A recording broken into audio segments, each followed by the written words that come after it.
중고등학교 때 참 이상한 현상을 하나 겪었습니다.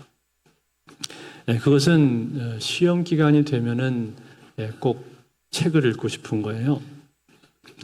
평소에는 시간이 있는데도 책을 잘 안 읽더니만 꼭 시험 기간에 공부를 하려고 하면은 그때부터 갑자기 책꽂이에 꽂혀 있는 소설책, 또 위인전 등 다양한 책들이 눈에 보이면서 그 책을 읽고 싶은 거죠. 그렇지만 지금 당장 공부를 해야 되는데 시간이 없잖아요. 그래서 속으로만 저 책 한번 읽어봤으면 좋겠다 생각을 하지 결국은 읽지를 못합니다. 그러다가 시험 기간이 끝나면은 시간이 많을 때는 또 책을 안 읽어요.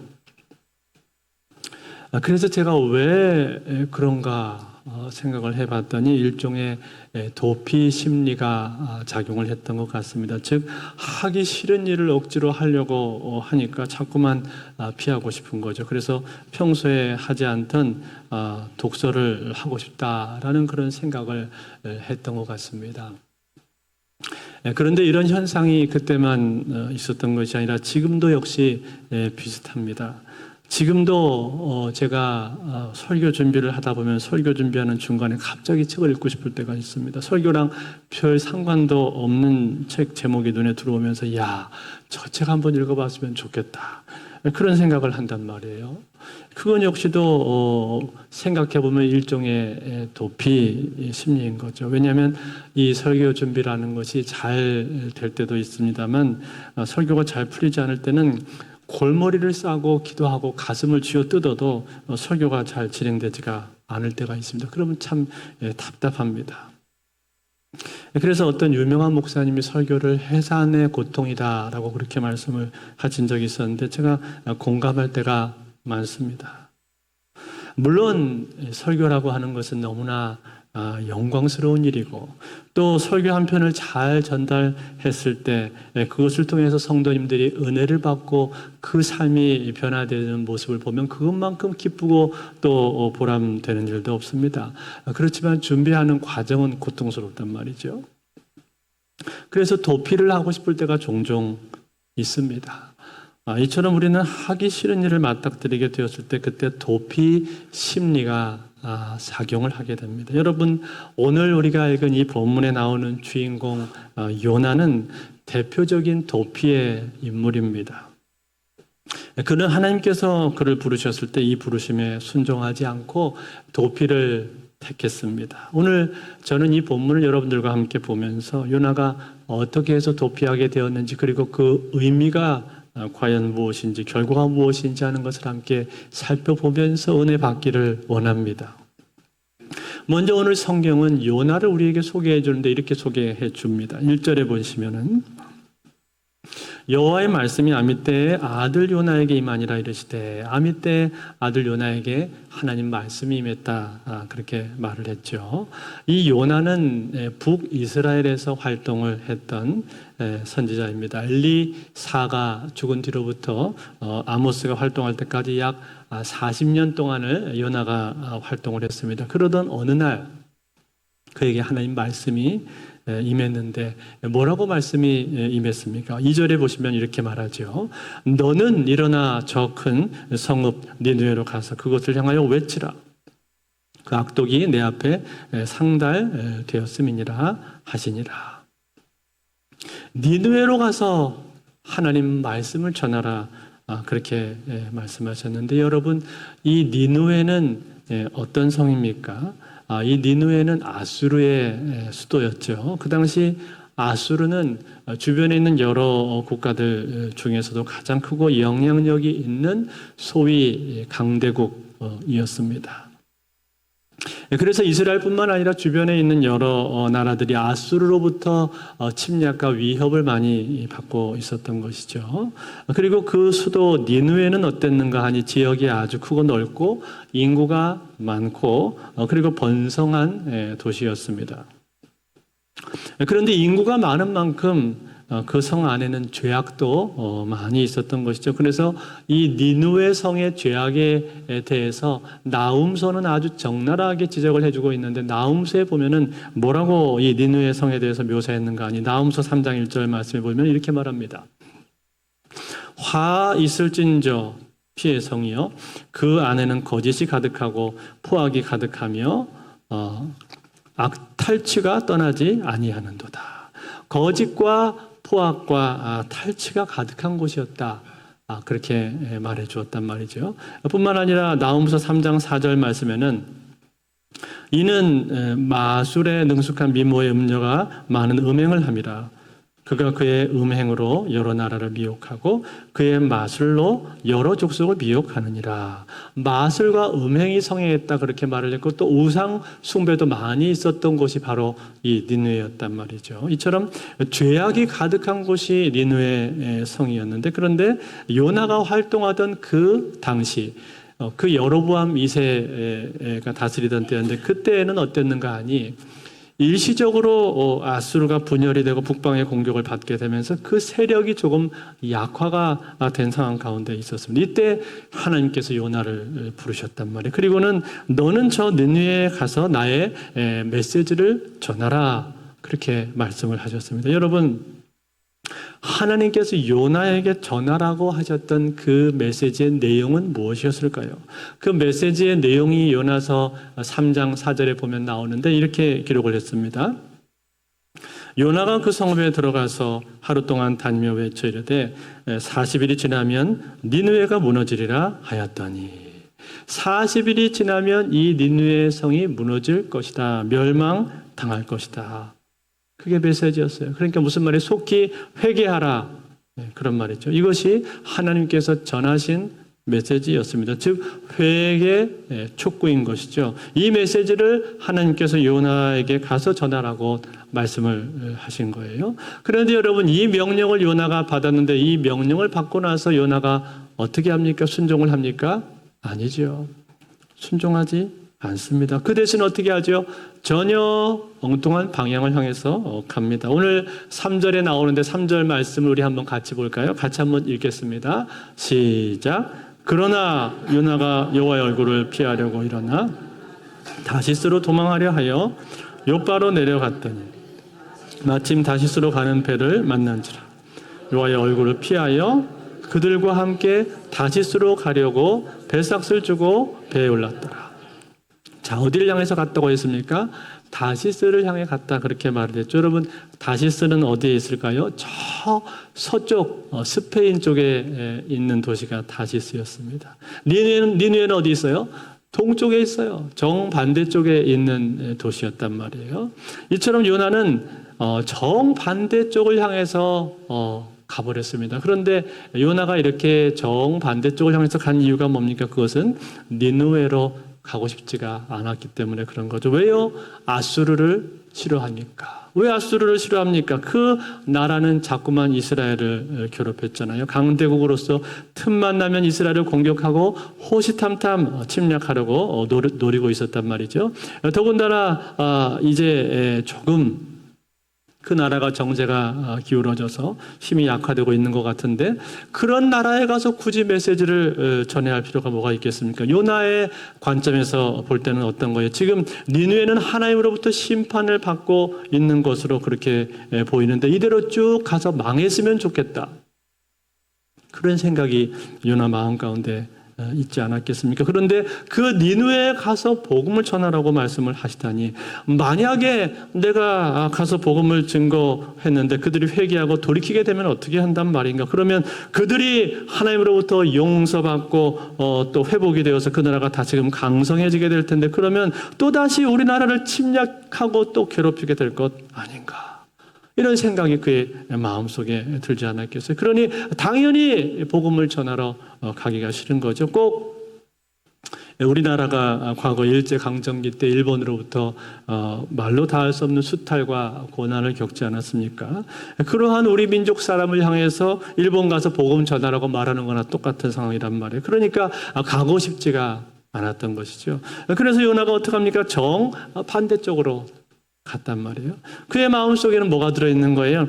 하나님의 얼굴을 내가 피해야 되겠다. 내가 이곳 이스라엘에 있다가는 하나님의 얼굴을 피할 수가 없을 것 같으니 어떻게든 최대한 멀리 도망을 가야 되겠다. 그러면서 생각난 곳이 다시스입니다. 요나가 알고 있는 가장 먼 곳이 아마 다시스였던 것 같아요. 그래서 그 다시스 쪽으로 갈 생각을 하면서 항구가 있는 욥바를 향해서 간 것이죠. 그런데 어떻게 되었습니까? 그 항구에 갔더니 어떤 일이 생겼어요? 때마침 다시스로 가는 배가 딱 출발하려고 대기를 하고 있는 거죠. 할렐루야. 야, 이것은 정말 천우신조구나. 하나님의 예비하심이다. 내 상황과 마음을 잘 아시고 하나님께서 이렇게 준비해 주셨구나. 역시 니느웨는 내가 갈 곳이 못돼. 내가 갈 곳은 역시 다시스야. 그러면서 자기 스스로를 합리화하면서 그 배에 올라타게 되었던 거죠. 자, 그리고는 그 배를 타고 얼마나 오랫동안 갔는지는 알 수 없습니다. 그런데 갑자기 어떤 일이 생기게 된 거예요. 풍랑이 일어나기 시작을 했습니다. 지중해 바다는 그 시기에 풍랑이 자주 일어나는 때가 아닌데 처음에는 바람이 조금씩 불더니만 점차 거세지면서 이제는 집채만한 거대한 파도가 몰려오고 하늘에서 비바람이 치기 시작을 했습니다. 오늘 이 상황을 성경은 우리에게 이렇게 묘사해 주고 있습니다. 4절 말씀해 보시면은 4절에 여호와께서 큰 바람을 바다 위에 내리심에 바다 가운데 큰 폭풍이 일어나 배가 거의 깨지게 된지라. 배가 거의 다 깨지게 될 정도로 그렇게 큰 폭풍이 몰아쳤고 엄청난 위기 상황이 닥치게 되었던 거죠. 이때 배 안에 있는 사공들은 어떻게 했습니까? 어떻게든 이 상황을 극복을 해보려고 노력을 했고 잘 안 되니까 자기가 믿는 신들을 향해서 기도하기 시작을 했습니다. 하늘이시여, 왜 이렇게 노여워하십니까? 우리가 무슨 잘못을 저질렀습니까? 우리를 용서해 주셔서 이렇게 각자가 믿는 신들을 향해서 기도하면서 어떻게든 이 풍랑을 헤쳐나가 보려고 그들이 안간힘을 썼단 말이죠. 그렇지만 도무지 제대로 되지가 않았습니다. 한편 이때 요나는 뭘 하고 있었습니까? 그는 배 밑바닥에 가서 잠이 들었다고 말하고 있습니다. 5절 맨 끝에 보시면은 5절 맨 끝에 그러나 요나는 배 밑층에 내려가서 누워 깊이 잠이 든지라.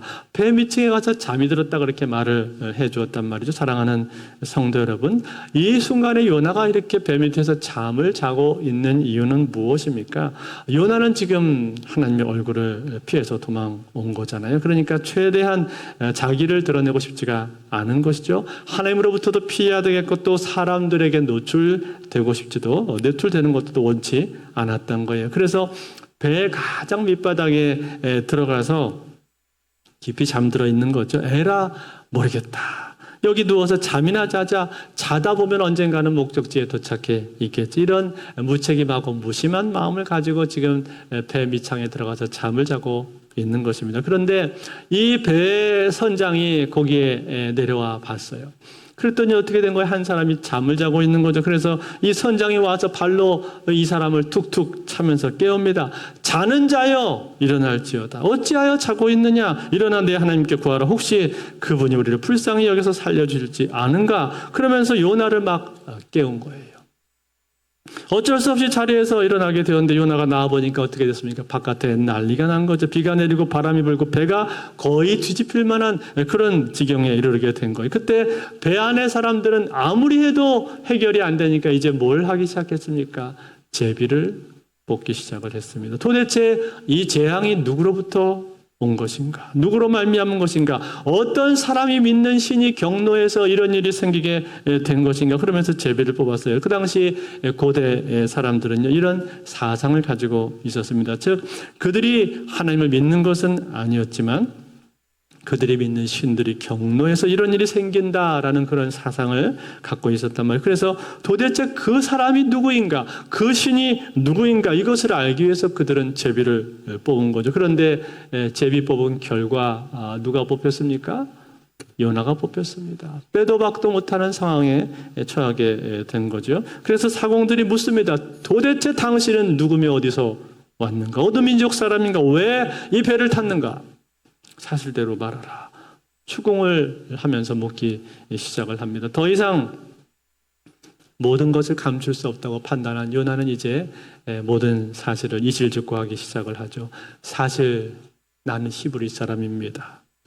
여호와 하나님을 섬기는 선지자인데 하나님께서 저에게 가라고 하신 그 땅이 있었는데 그 땅을 가지 않고 거역해서 다른 곳으로 가다가 이런 일을 당한 것입니다. 그러니 저를 저 바닷물에 던지십시오. 그러면 바다가 잠잠해질 것입니다. 이렇게 말을 했습니다.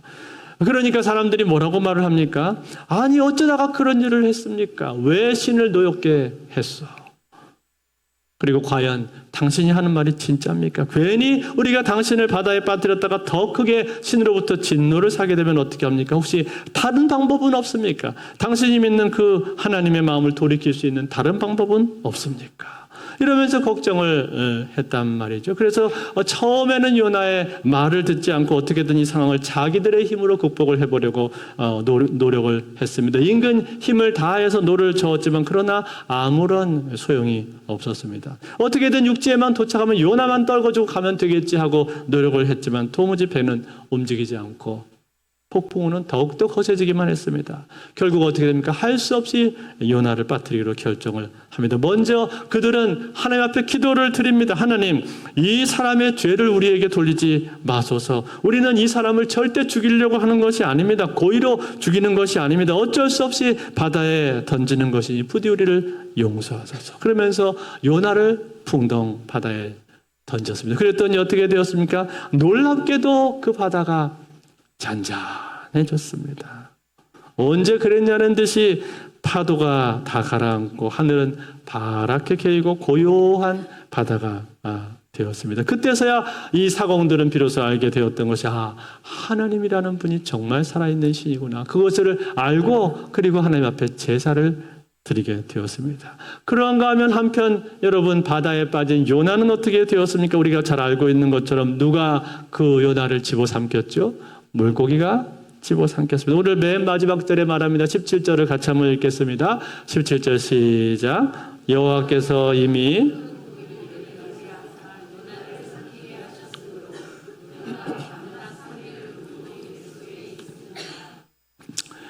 물고기 뱃속으로 요나가 들어가게 되었죠. 그리고 그 안에서 우리가 잘 아는 것처럼 요나는 회개를 하게 되었고 그리고 결국 다시 니느웨로 가서 복음을 증거하게 되었습니다. 사랑하는 성도 여러분, 오늘 제가 이 요나의 스토리를 간략하게 요약해서 말씀을 드렸습니다. 이 이야기는 너무나 우리가 잘 알고 있는 이야기죠.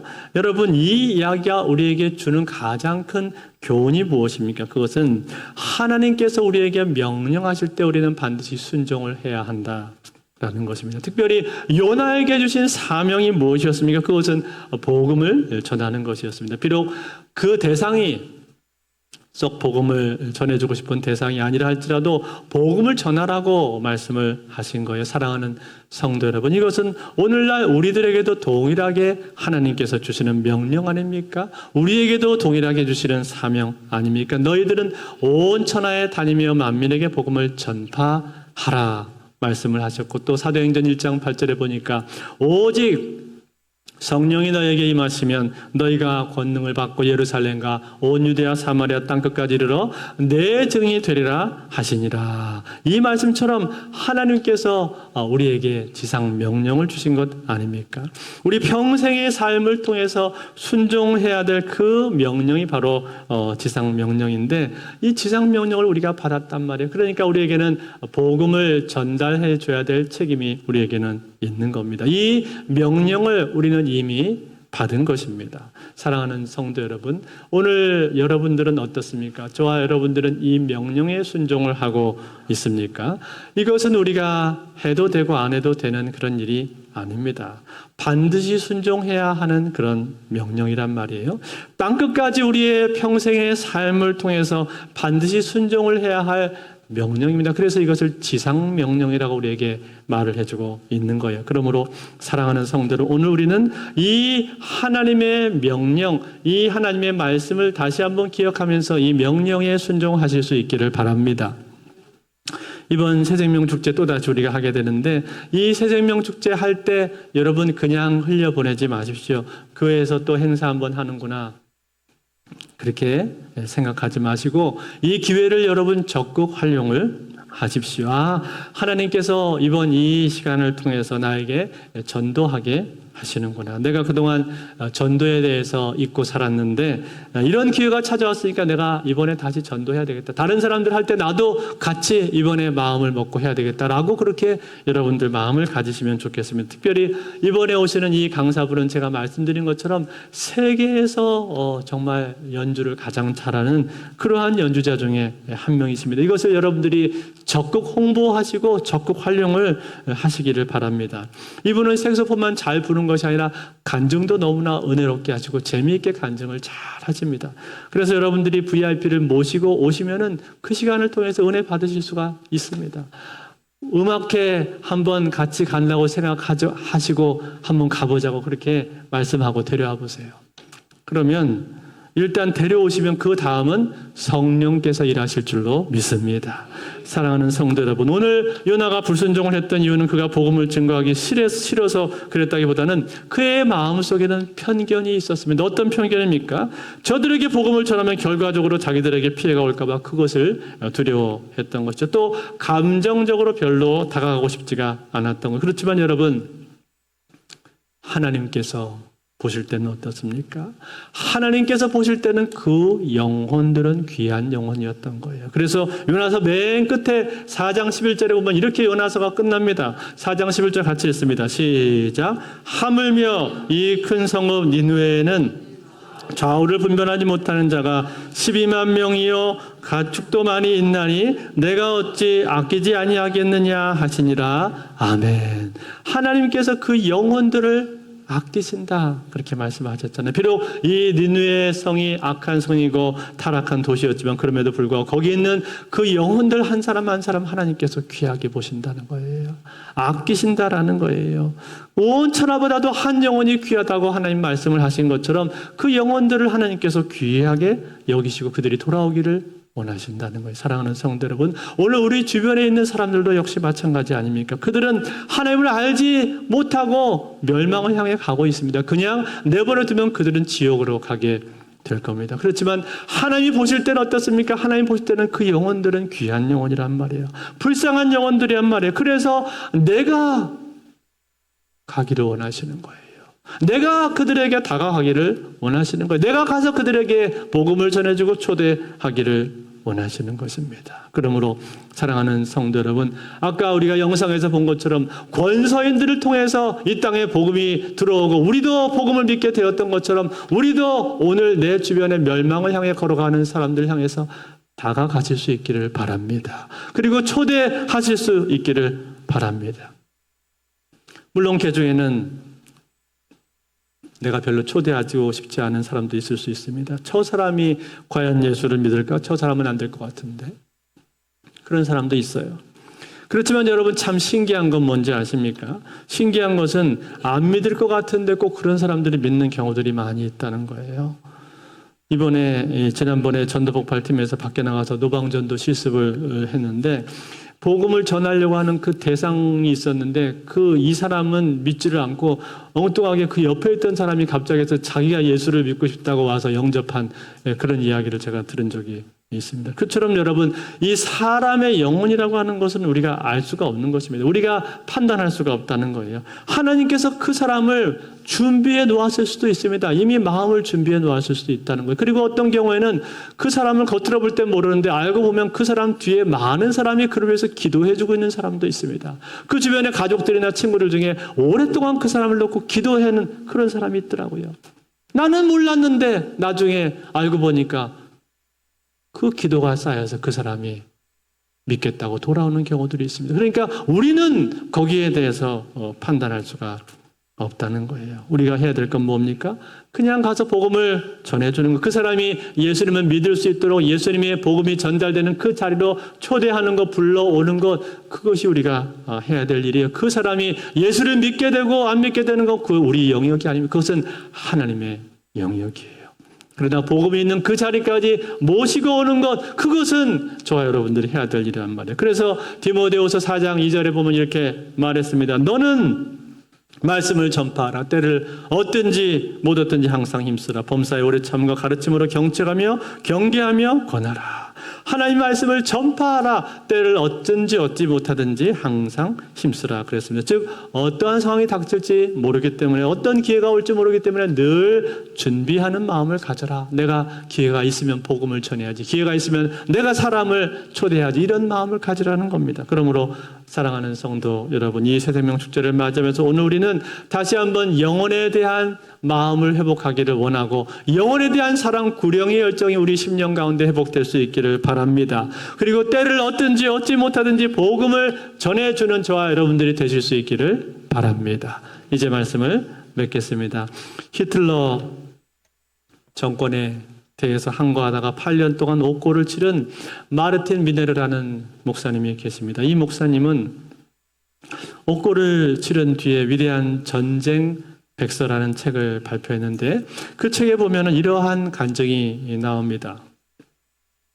전쟁이 끝날 무렵에 어느 날 이 미네르 목사님이 꿈을 꿨는데 7번이나 똑같은 꿈을 반복을 해서 꾸게 된 거예요. 그 꿈의 내용이 이렇습니다. 많은 사람들이 한 줄로 서서 하나님 앞에 심판을 받는데, 그 심판대 앞에 선 사람들은 한 사람도 뒤를 돌아보지 못하고 오직 자기 자신만을 바라보면서 하나님 앞에 자신의 죄를 고백을 해야 되었습니다. 그리고 용서를 구했습니다.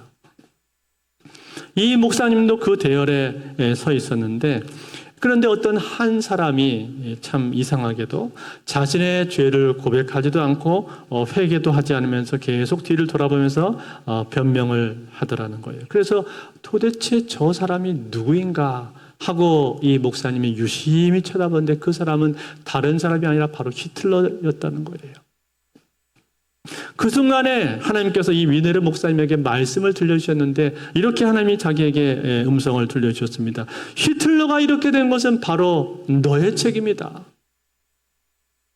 그래서 깜짝 놀라면서 이 목사님이 소스라치게 놀라서, 아니 왜 히틀러가 이렇게 된 것이 제 책임입니까? 그러면서 하나님 앞에 따졌다는 거. 근데 하나님께서 말씀하시기를, 네가 8년 동안 히틀러 정권에 대해서 항거를 했지만, 그러나 단 한 번이라도 네가 그에게 복음을 전했던 적이 있었느냐? 만약에 네가 히틀러에게 복음을 전해 주었다면 그는 무서운 폭군이 되어서 전쟁을 일으키지 않았을 것이 아니냐? 이 전쟁을 일으킨 죄값이 바로 내가 전도하지 않은 데 있는 것이다. 그렇게 지적을 하시더래요. 그 순간에 이 목사님은 그 말씀을 듣고 나서 자기의 가슴을 치면서 하나님 앞에 통곡하면서 회개했다는 기록이 있습니다. 사랑하는 성도 여러분, 그렇습니다. 우리가 전도할 때요, 그 전도에 대해서, 그 전도가 어떤 열매를 맺게 될지에 대해서는 우리는 아무도 알 수가 없는 것입니다. 내가 전도한 그 사람이 나중에 사도 바울과 같은 위대한 전도자가 될 수도 있는 것이고, 에브라함 링컨과 같은 그러한 전 세계에서 존경받는 정치가가 될 수도 있는 것이고, D.L. 무디와 같은 그런 뛰어난 사람이 나올 수도 있는 것입니다. 아니, 내가 그 사람에게 복음을 전해서 전도함으로 말미암아 그 사람 개인의 삶이 바뀌고 가정이 회복되고, 그리고 그 사람의 전반적인 생활이 다 새로운 쪽으로 바뀌어질 수도 있다는 거예요.